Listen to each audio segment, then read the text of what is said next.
Hi folks, today we're talking about conic sections.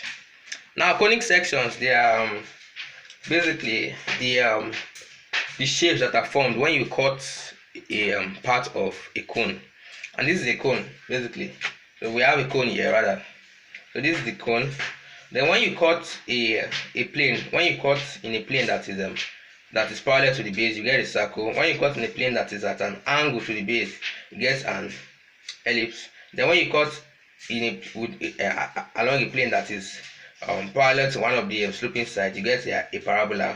Then if you cut to a plane that is parallel to the let's call it the axis, so it's called the hyperbola.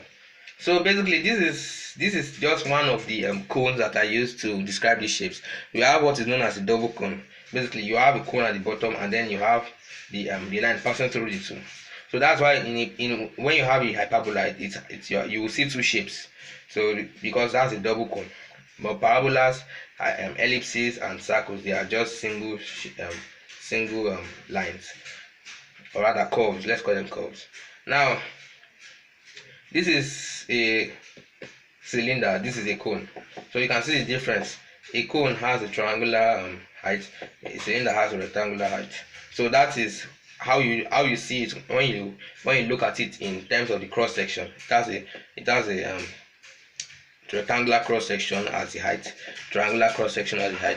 So but basically here we'll be dealing with cones. The true shape of a section parallel to the slant height is a parabola. So once you have a section that is parallel to the slant height, and where is the slant height? So these are the slanting heights. This one that goes from here to here. This one that goes from here to here. So when you have a chord that is parallel to any of these slant heights, it gives a parabola.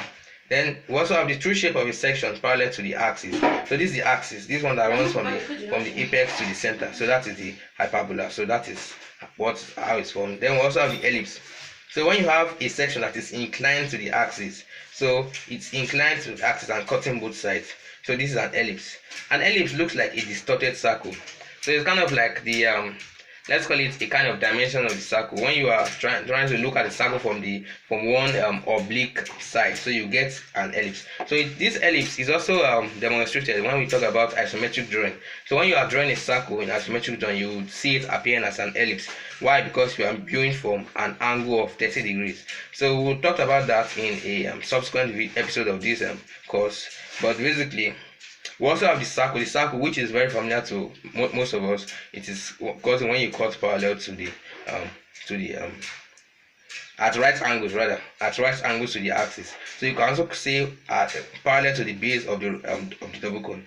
So these are conic sections, and when we talk about sections in general, these are how this is a section. So they are often represented by lines at 45 degrees.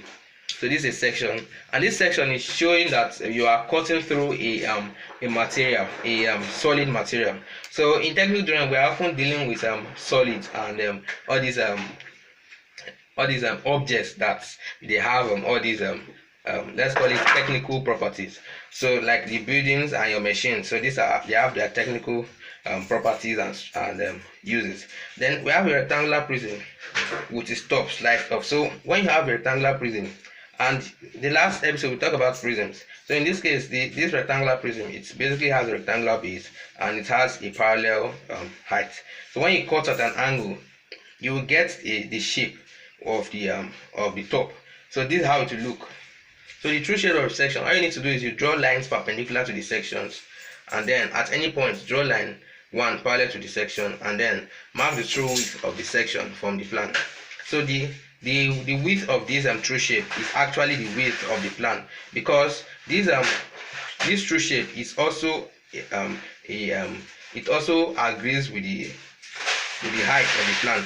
So basically this is as far as we're going in this video. Thanks for watching, and I hope to see you next episode.